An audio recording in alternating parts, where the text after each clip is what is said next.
je voudrais revenir et tordre le cou, une fois pour toutes, sur la désinformation concernant la Marseillaise. Je rappelle que la République était en armes en 1792, puisque, comme vous le savez, l'Europe a toujours été un principe réactionnaire. L'Europe coalisée s'est coalisée avec les nobles émigrés. Toutes les cours européennes s'étaient mobilisées, notamment à partir de Coblence, pour aller mater la Révolution française. Il y a donc eu l'appel au peuple en armes pour aller sauver la République. C'est dans cette conjoncture qu'intervient la création de la Marseillaise. Par Rouget de Lille, ça c'est un tableau d'Isidore Pils sous la Restauration, c'est pas un drapeau contemporain, c'est un tableau un peu postérieur, c'est ce qu'on appelle le chant de l'armée du Rhin. Pourquoi? Parce que ce sont des troupes marseillaises, je suis content d'en parler, à Marseille, qui se sont mobilisés du peuple pour aller défendre la République, pour aller se battre dans ce qu'on appelait l'armée du Rhin, pour aller se battre contre les troupes européennes coalisées contre la République. Et que dit la Marseillaise? Eh bien, c'est un chant guerrier, comme d'ailleurs la quasi-totalité, disons 80% des hymnes nationaux de la planète. Allez regarder, par exemple, l'hymne national américain, qui est un hymne national qui chante la guerre contre les Britanniques. Regardons la Marseillaise. Le premier couplet, « Allons enfants de la patrie, le jour de gloire est arrivé. Contre nous de la tyrannie, l'étendard sanglant est levé. Entendez-vous dans les campagnes mugir ces féroces soldats, ils viennent jusque dans vos bras, égorger vos fils et vos compagnes. » Ça veut dire quoi? Ça veut dire que l'étendard contre nous de la tyrannie, l'étendard sanglant est levé, c'est une inversion poétique. Ça veut dire l'étendard de la tyrannie est levé, c'est-à-dire les tyrans se lèvent contre nous, les forces de l'Europe coalisée, l'étendard est sanglant. Il est plein de sang. Du sang de qui? Du nôtre. C'est pas les troupes de Nosferatu. Il s'agit donc les Européens sont pleins de notre sang. Entendez-vous dans les campagnes mugir ces féroces soldats, les féroces soldats des émigrés de Coblence ou bien de l'Europe coalisée? Ils viennent jusque dans vos bras égorger vos fils et vos compagnes. Ce sont les Français, les révolutionnaires qui se font égorger. C'est leur sang à eux qui coule. Couplet numéro 2. Que veut cette horde d'esclaves, de traîtres, de rois conjurés? J'ai envie de la transposer à l'époque contemporaine, cette Marseillaise. Ça donnerait quoi? Des commissaires européens feraient la loi dans nos foyers? Quoi? Ces phalanges mercenaires terrasseraient nos fiers guerriers? Quoi? Ces marchés financiers licencieraient nos fiers ouvriers?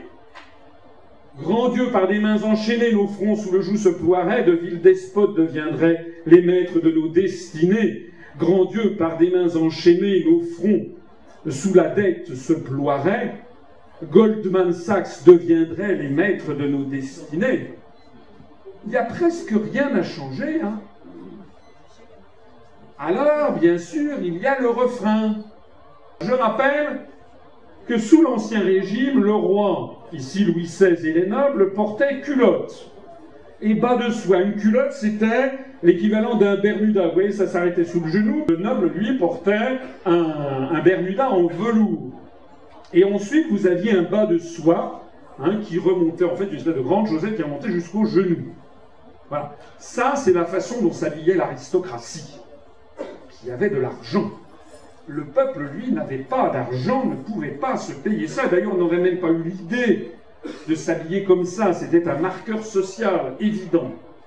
Et donc, au moment de la Révolution, les Français qui ont toujours leur côté bravache, les Français ont inversé la signification en se prévalant du reproche qu'on leur faisait. Ben, c'est ce qui s'est passé. C'est-à-dire que les révolutionnaires, qui eux étaient habillés avec ce qu'on appelait des chausses, c'est-à-dire l'équivalent de nos pantalons ou de nos jeans, ont décidé de se baptiser des sans-culottes.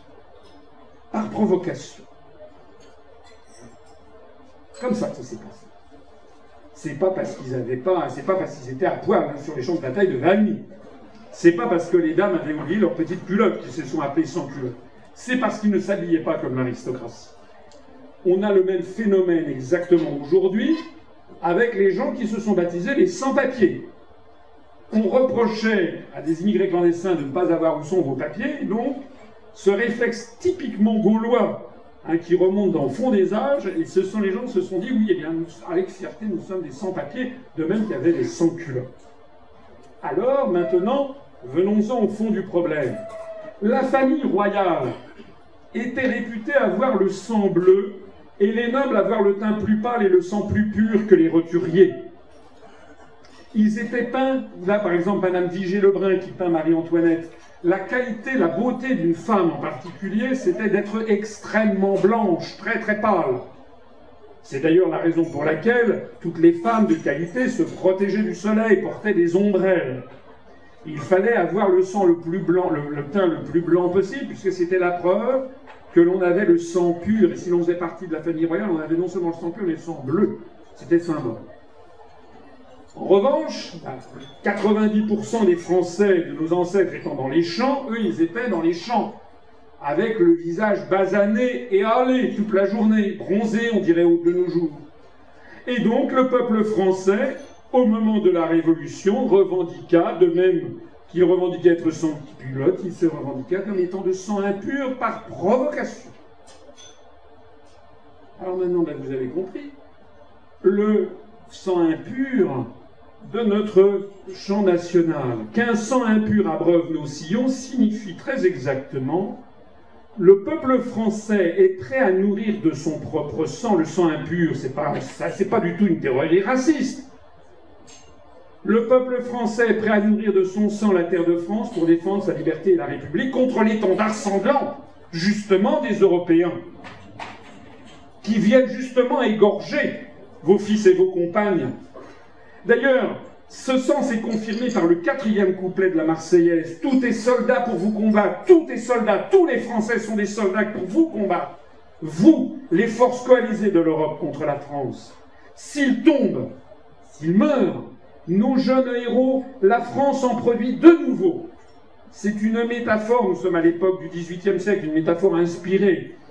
Donc vous avez compris qu'un sang impur abreuve nos sillons, ça veut dire, mais tant mieux, le sang du peuple français va abreuver nos sillons pour produire de nouveaux héros qui vont se battre.